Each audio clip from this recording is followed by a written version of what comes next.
குருவின் தினம் ஒரு சோடுகளில் ஏக தாகம் அப்படின்ற வார்த்தையை இன்னைக்கு எடுத்துக்கோங்க. எல்லோருமே தாகங்கிற வார்த்தையை கேள்விப்பட்டிருப்போம். தாகம்னா என்ன? தண்ணீர், அதாவது நமக்கு ஏற்படுகின்ற வறண்டு போன தன்மைக்குள் மீண்டும் அந்த வறட்சியை பூர்த்தி செய்யக்கூடிய ஒரு விஷயமா தான் தண்ணீர் எடுத்துக்கிறோம். அப்போ அதுதான் தாகம் தீர்க்கின்ற ஒரு விஷயம் சொல்கிறேங்க.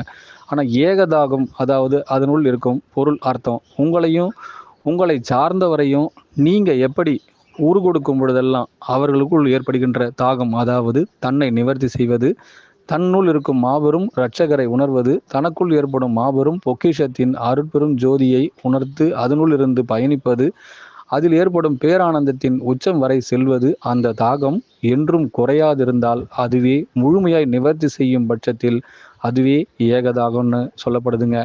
இப்போ தாகங்கிறது ஏற்கப்படுகின்றது, ஏகதாகங்கிறது நிறைவு செய்யப்படுகின்றதுங்க. அப்போ ஒவ்வொருவருக்குள்ளும் பேரின்பத்தின் உச்சம் யாருள்ளெல்லாம் பிறப்பெடுக்கின்றதோ, அந்த பேரானந்தத்திலேயே யாரெல்லாம் திளைத்து செல்கின்றார்களோ, அந்த பேரானந்த நிலையிலேயே முழுமையாய் தன்னை மூழ்கடித்துக் கொள்கின்றார்களோ, இந்த உலகத்தில் அவர்கள் எதை கண்டாலும் இதுவே தனக்குள் இருக்கும் உணர்வு என்ற மறுபெயரையும் விட்டு அதில் தன் குருவின் பெயர்தான் முழுமையாய் இடம்பெற்றுள்ளது என்பதையும் அறிந்தால் அவருள் இருந்தே இவை அனைத்தும் கிடைக்கின்றது என்பதை முழுமையாய் உணரும் பட்சத்தில் அவர்களுள் ஒவ்வொருவரும் ஏகதாகன் ஏகதாகம் என்றும் நிறைவாய் முழுமையாய் இருக்கட்டும்.